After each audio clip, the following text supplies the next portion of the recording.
So the battle for Gujarat is now officially underway. Elections will be conducted in two phases. The first phase on the 1st of December, second phase on the 5th of December, and counting along with Himachal Pradesh on the 8th of December. Now, reacting to criticism over the delay in the announcement of dates for Gujarat, the Chief Election Commissioner, Rajiv Kumar, has said that there are still 110 days left before the end of the Assembly tenure.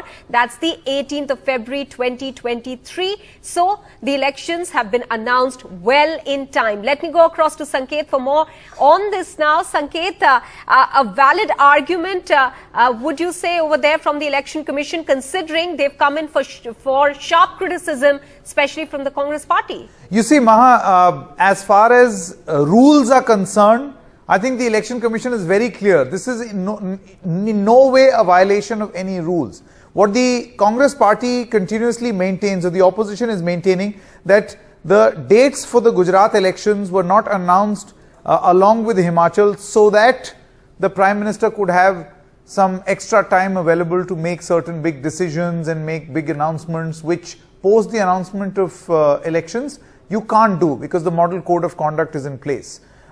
He's given his reasons, and I think most of the reasons that the Chief Election Commissioner gave were to do with the legality and not the immorality of this decision.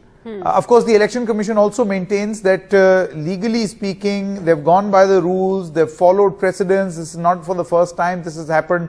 The gap between announcement and election, this is also not the shortest. All those answers he has already answered. But you see, the big battle has now begun and the announcement made. First phase election is going to take place on the 1st of December, pretty much like it happened the last time. And the second phase is going to take place on the 5th of December. Now, we do not know, and we'll have to wait for the breakup from the Election Commission, because that detail has not been given. Usually the Election Commission does give details of how many assembly constituencies will go into polls in phase 1, how many in phase 2, which part of Gujarat will go in phase 1, which part in phase 2. So we'll have to wait for that detailed document in just a short moment to know how this has been divided. Usually it is the division in Gujarat is Kutch and Saurashtra, so it's North Gujarat and South Gujarat.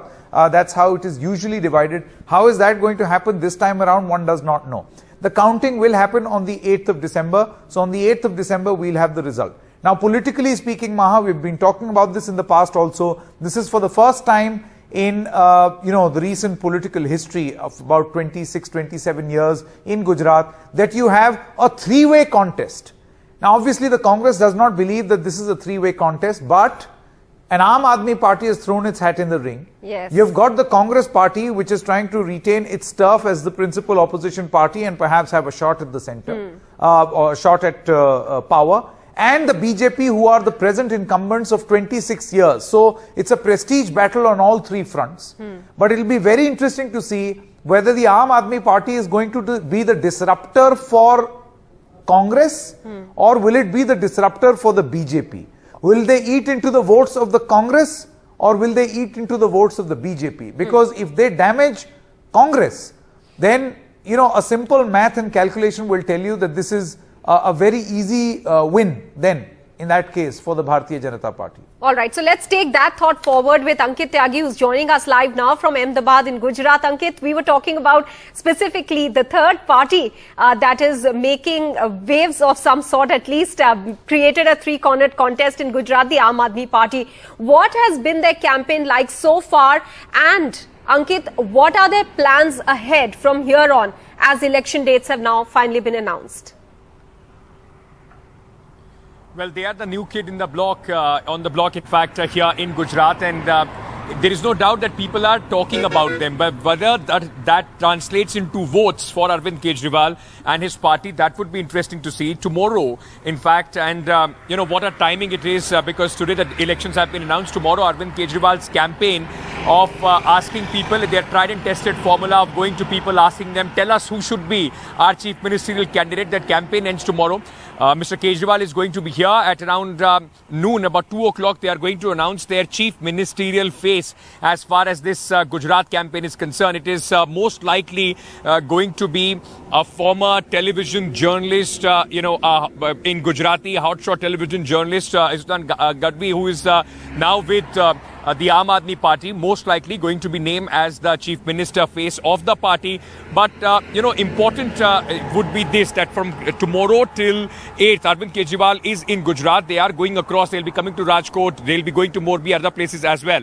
The fact, Maha, is that whether the Aam Aadmi Party would be able to make people believe that they are a better alternative than the Congress Party, because while we were traveling, there are a lot of people, those started feeling the Congress fatigue. They feel that, we are voting for them, but they are not winning. And this has, in fact, increased after the 2017 election, because that was being seen as an election for the Congress party to win. There was a concerted effort, Rahul Gandhi doing more than 100 sabhas, and the Congress party actually got the best results in almost 3 decades that they could muster, but even that was not good enough to take them past the majority mark. They got about 77 seats in 2017. The BJP, after a very long time, were at 99, which is just 7 over the majority mark in 2017. So it will be interesting to see whether that fatigue factor translates votes or, gives any kind of boost to Aam Aadmi Party,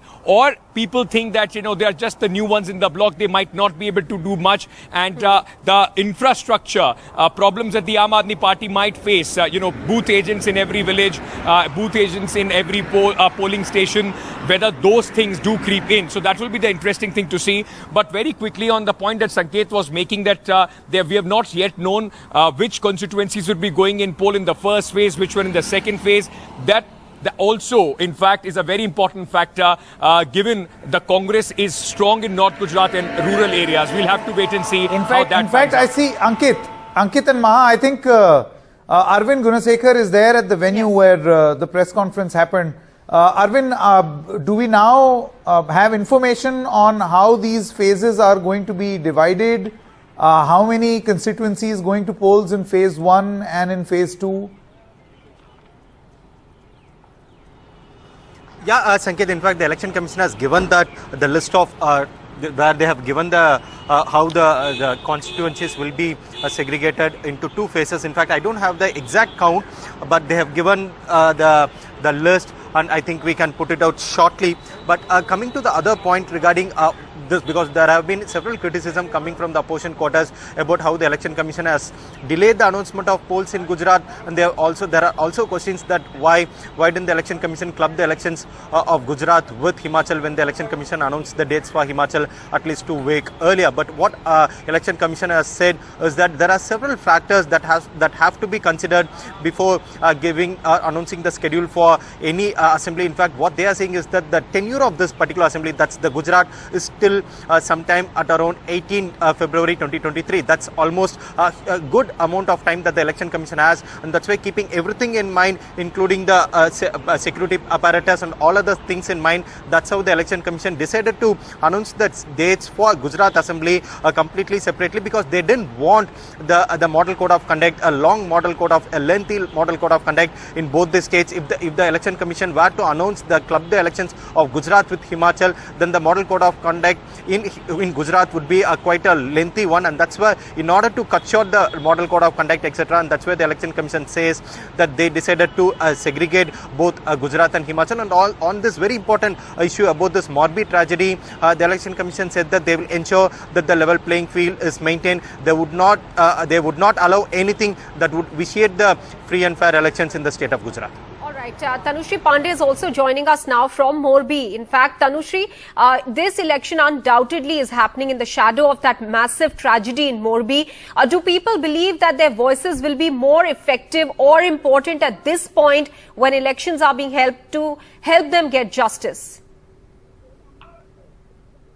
Maha, of course, the election the dates have been announced, but I'll also like to establish where we are right now, where for the last 48 hours and more now, the search operation still on. One of the most unfortunate incident, perhaps not just in the state of Gujarat, but in the entire country has witnessed in the recent times, took place here in Morbi district of Gujarat on Sunday, where at least 135 people lost their lives. So yes, definitely the election results have been announced, but also let's not forget that what kind of tragedy right now the entire state is trying to get over with. Now I have some of the locals of Morbi with me, and I will take some questions as to understand what is the mood on the ground regarding such a huge tragedy has taken place. ज़्यादा सबसे पहले आपसे सवाल लेना चाहूंगी, आप वही सज्जन है जो इतने दिनों से खाना खिला रहे हैं सभी डिफेंस वालों को, मीडिया वालों को लगातार। सबसे पहले शुक्रिया करना चाहूंगी आपका। अच्छा, आप अब ये मुझे बात बताइए, इतना बड़ा हादसा हो गया, 135 लोगों की जानें चली गई, परिवार खत्म हो गए, बच्चे मर गए। चुनाव का डेट आज अनाउंस हो गया है आप लोग के यहाँ, 1 और 5 तारीख को चुनाव है, 8 दिसंबर को रिजल्ट है। चुनाव पे इसका किस तरीके से असर पड़ेगा? सबसे पहले बता दूं, किसको वोट देंगे मुझे मत बताइएगा, चुनाव पे असर कैसे पड़ेगा? क्या सरकार से कोई नाराजगी है लोगों की? मौलवी के लोग तो बहुत नाराज है। जैसे इतनी बड़ी बहुत पुरानी इमारतें हैं और इमारतों को जो रिसर्च नहीं करते और जो जिसके गवर्नमेंट में आता है, अधिकारियों में जहां भी आता है, और ये जब शुरू किया तो पहले अगर चेक कर लिया होता तो जो इतने बच्चों की जो जाने गई ना मौलवी में, तो वो नहीं जाती। और जितनी भी बहुत पुरानी इमारत है ना, उसके ऊपर हर एक सिक्योरिटी गार्ड होने जाए। तो इसके हिसाब से जो तंत्र की जो जहां से शुरू है, ऐसा तो मैं कोई नहीं बोल सका कि जिसकी भी सरकार हो, जो बहुत से पुरानी इमारतें हैं ना, तो नाराजगी आप कह रहे हैं? हाँ, उससे आप मुझे बताइए, आप वोट देते हैं, यंग वोटर हैं आप गुजरात मोरबी के, इतना बड़ा ट्रेजेडी हो गया है, 135 people have lost their lives.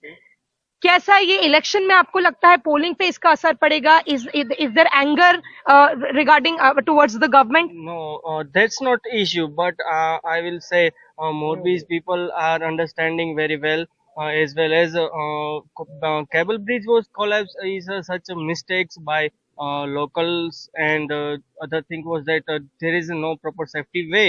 Correct. Okay, can you understand that? Municipal corporation Yes, और yes. प्राइवेट कंपनी जो Yes, थी, yes, उनका definitely. उनकी परमिशन से ये जो ब्रिज खुला था, क्या लगता है नाराजगी है इस वक्त पे सरकार Yes. से, उनकी जो अधिकारी हैं उनसे? Yes, definitely नाराजगी तो है, लेकिन मोरबी की जनता समझदार है। और दूसरी एक चीज है जो बहुत मेरे दिमाग में भी आई, जैसे ये सब हादसा हो गया एक बार, अभी इसको बदला नहीं जा सकता, लेकिन आगे में ऐसा हो ना, इसके लिए प्रॉपर एक सेफ्टी वे प्रिकॉशंस एंड बहुत बहुत बहुत जरूरी बात आप कर रहे हैं।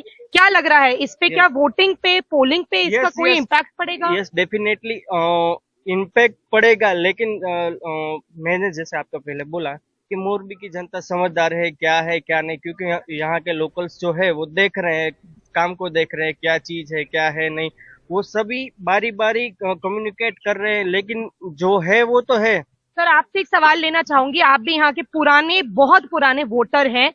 एक छोटा सा मोरबी शहर है, ज्यादा लोग इसको भारत में इसका नाम भी नहीं सुना था, पर अब जब दुर्घटनाओं में गिना जाएगा। All right, that's Tanushri getting us those reactions from Morbi as well.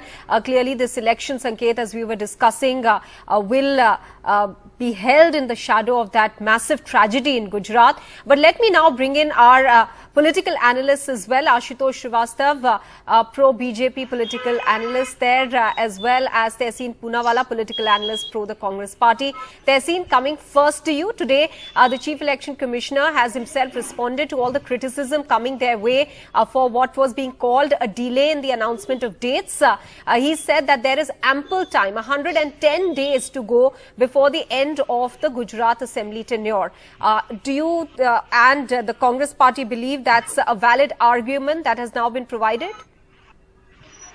You know, I heard the Chief Election Commissioner and he sought refuge in legality.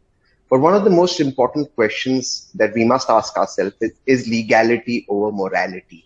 And I think that's where the Chief Election Commissioner completely failed to answer moralistic questions. The moralistic questions were these.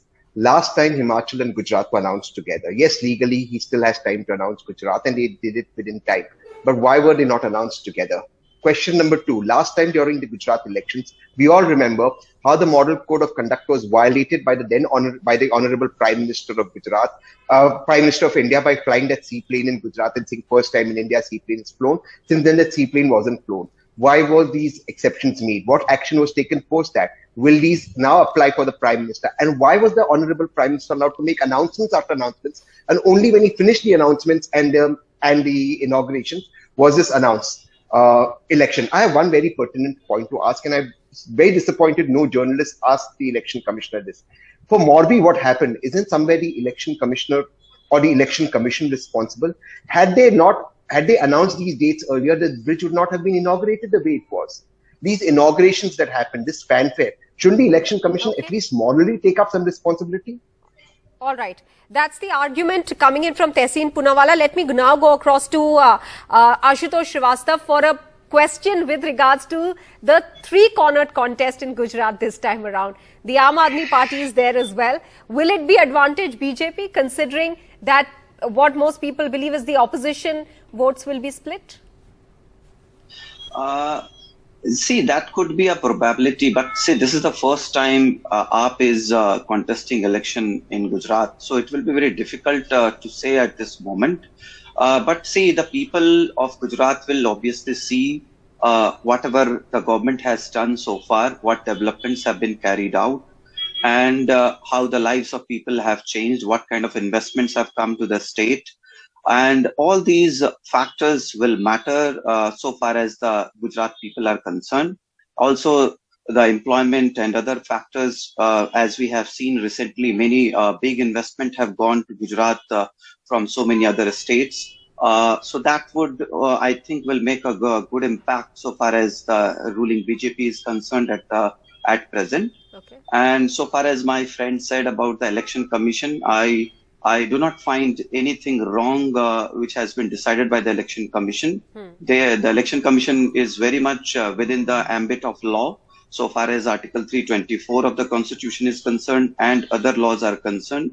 There is no delay at all. And there is no law as such that two states election should be declared together. There is nothing like that. That point, I think, was made by Tehseen. He said that if legality is considered, the Election Commission is well within its rights to announce the dates that they've done today. But what they are raising is an ethical question. Yes, just wanted to remind our viewers, this is exactly what happened last time also, in 2017.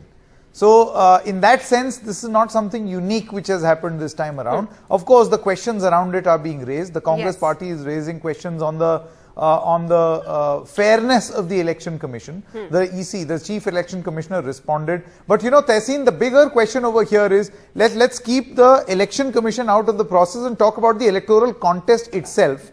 It's a three-way fight. There is a new player called the Aam Aadmi Party, which has the momentum but perhaps not the ground strength as the Congress. There is a Congress which has the ground strength, it has the cadre, the base, the infrastructure, but it does not have that dynamic leadership or even the campaign, which has not, reached that fever pitch that one would expect. And then you have an incumbent, a very strong one at that, called the Bharatiya Janata Party, which after 26 years in power wants to continue to retain power. Tehseen, in a situation like this, what is your calculation about the Aam Aadmi Party's advent? Are they going to damage the Congress or damage the BJP? Okay. Sanket, can I just come in here for a bit? Can we take this question with Tehseen in just a bit? We have to take a very quick break. But Tehseen will be back and then you can just respond to Sanket's question. Very pertinent one there.